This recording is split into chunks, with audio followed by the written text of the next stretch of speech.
All right, friends, back with another episode of Barriers and Boundaries, Resilience Leadership. I'm your host, EB. And today you get just me and no guests today. We'll have more guests in the future, a lot of episodes coming up in the near future. But I wanted to take a pause and really bring up this topic, how to lead in times of urgency. This is something that came out of just watching bowl games and NFL games over the holiday break, something that was highlighted when I was watching these games. There were some really good games over this past month.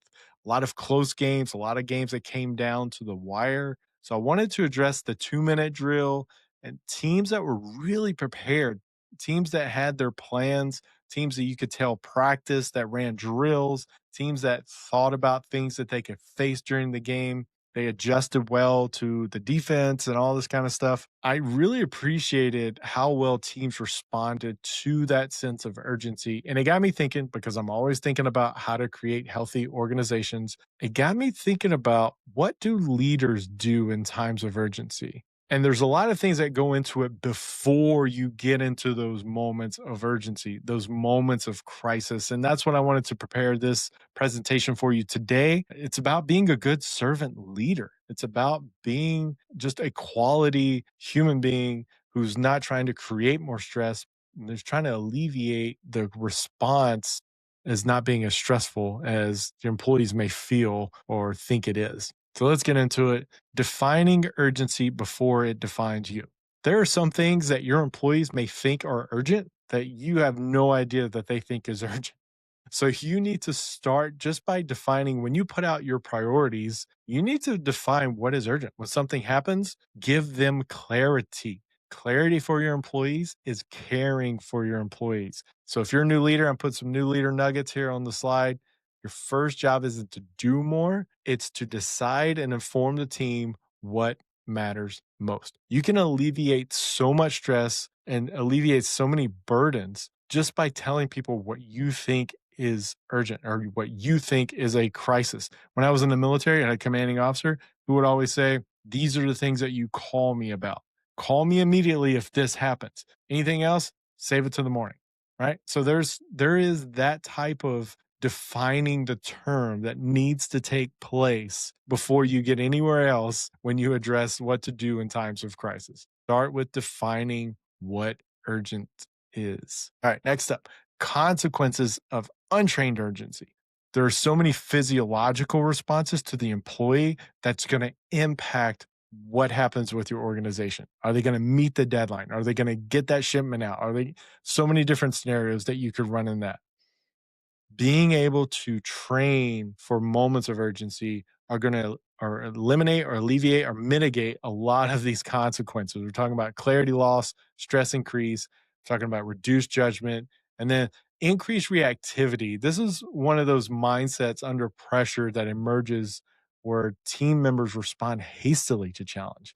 The same way some might respond to change if you're not preparing them for change. This is about diminishing their ability to think critically, something that you want them to do in a moment of crisis. You want them to be able to think critically. So, how do you do it? We're going to get there, I promise.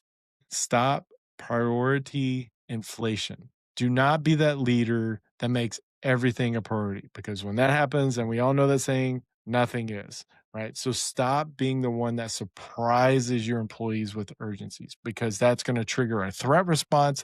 That's going to lead to heightened stress levels and the physiological reaction that could be significant. That's going to have a huge impact on the decision making and the morale of your workplace. So stop with the inflation with making everything a priority, because when you do that, you're going to have burnout and you're going to have attrition. Those are the two things that are going to cost you a lot of money, and it's going to cost you a lot of time. Time is a huge benefit for any organization. Don't waste it by burning your employees out. They're going to have their morale is low, their engagement was low. They're not going to be coming to work ready to contribute to the craft of your industry, or even look at their own identity as what you are doing, or what you're doing in your role at your workplace. That you want people to come to work refreshed. You want them come ready to face challenges. And again, a lot of this has to come to, what are we doing before we get to those moments of crisis? And the impact, again, there's that threat response that's going to lead to that high stress level. That's there's so many physiological reactions that happen when you make everything a priority. So don't do that. How resilient leaders be creating an environment of calm and clarity, helping teams navigate challenges effectively by establishing clear priorities and maintaining open communication during uncertain times. Calmness is a leadership skill. Okay. If you're new to being a leader, your team does not just watch what you do, they absorb how you do it. Don't be that one that freaks out, that panics, that causes more stress, that can't think critically, that can't make a decision because they're too wrapped up in the what ifs. This is about being calm and steady hand leader that your employee needs. This is about learning from previous adversity. So you're making better decisions for future ones. You have to focus on this training culture of your organizations. This is what's going to help with decision making, having those rules to decisions in high pressure situations. Nothing's going to top that in a moment of crisis. If you have trained your employees how to think, how to stay calm, what information, how to gather information, what do you want to know that's going to help you make the best decision? Right. You want them in their prefrontal cortex. You want them in that decision maker part of the brain, not in their overcharged aspect of running on emotion. You want them to obviously you want them to absorb that emotion. You want them to be emotional about certain stuff, but you also want them to know how to filter and integrate that into the other thing. Well, what have we done in the past? What have we done in our training? What memories do I have about previous crisis? Well, you want to absorb all of those, not just the emotion, but your routines, your habits, your memories, effective decision making that training has developed. So that resilient organization, you're not going to be built in the crisis. It's going to be revealed in the crisis. So you want to have already built up what it means to be resilient in times of urgency. So you're going to train your employees. You're going to have meetings just for training different scenarios. Run through different scenarios in your meetings. What values, this is something to think about when you do that, not thinking about just the decision, but what values that reflect your organization would you want your employees to exemplify? So I put a quote here by JFK: the time to repair the roof is when the sun is shining. It's a good time to get up there and just figure out what is going to be the best scenario for you moving forward in the future. Culture work. Got to put in the culture work.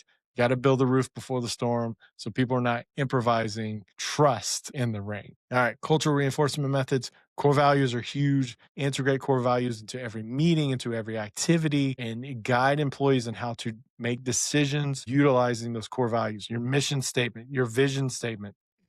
What values do you have listed on your website? What are things that reflect who you are as an organization? Those are the things that you're going to train to continuously train.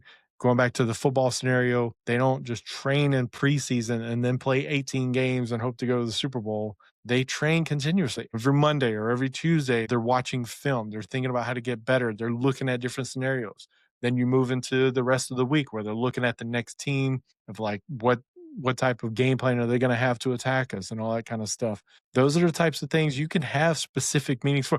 And I'll tell you the truth, those are some of the most fun meetings that you could have as a leader because there's no stress, there's no decision that has to be made. You're just learning about people, you're brainstorming with people, you're getting to see their creativity. So this is what integrates so many different aspects of who your employee is. Creativity is huge, and they want to have that outlet. They want to be creative and they want to show who they are and who they can be in moments where they need to step up. So give them some practice scenarios, run it through workshops, role playing. How do they navigate urgent situations? Can they do it with confidence?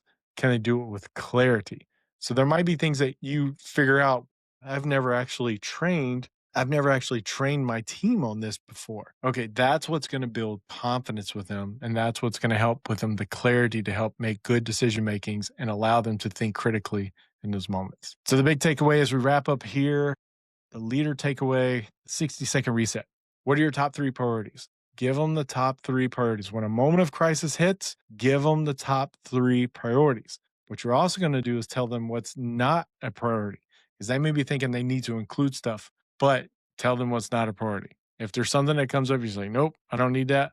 Worrying about defense when you're on a 2-minute drill, like you're going to be, okay, maybe we need to think about, is the kicker warmed up?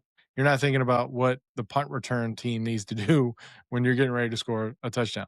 So there's some things that are just not a priority in the moment, right? And then it goes back to, how has urgency been defined? Define what urgency means for today, including deadlines and consequences, provide context and foster that shared understanding, build that cohesive team. That's how you win against urgency, just moving forward and creating that healthy environment, that healthy culture for your organization. All right. Dwight D. Eisenhower, plans are useless, but planning is indispensable. You need to look at that time as value added when you're making plans, even though you might never cross that bridge. It's going to create, I'm telling you, it's going to create so many segues into other conversations that you didn't even realize that you should have been having all along.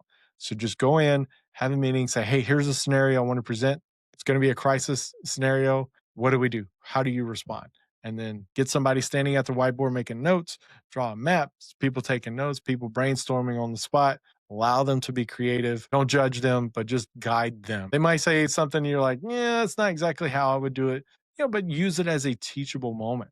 This, again, it goes back to that servant leadership. You're walking alongside them, you're guiding them, you're helping them to develop and think and make decisions like you would think and make decisions, which is kind of the goal if you're the boss. All right. And that's me. So thank you for tuning in. We're going to have more episodes in the future, getting back into some of the interviews. Feel free to connect with me on LinkedIn, connect with me. We have IG, we have TikTok, trying to get those built up. I haven't done a great job so far. But send me an email if you want to be a guest on the show. If you got a message that you feel like is good for being a leader, being a resilient leader, hit me up and we'll go from there. We'll get you on the show in no time. But we're going to keep fighting the good fight. We're going to keep fighting for resilience. And until next time, EB out here.